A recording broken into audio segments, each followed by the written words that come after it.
Hi, to install apps from unknown sources on your OnePlus Nord 3, we need to open settings first. Here, just go in the security and privacy, and after that scroll a bit to go in the more security. Now, we just need to swipe up and we'll see this tab installation sources.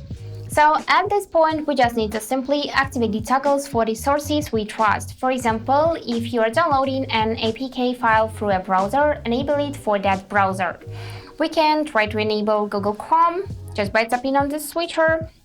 And now we need to allow it to install apps, so just select this option allowed and it will be enabled.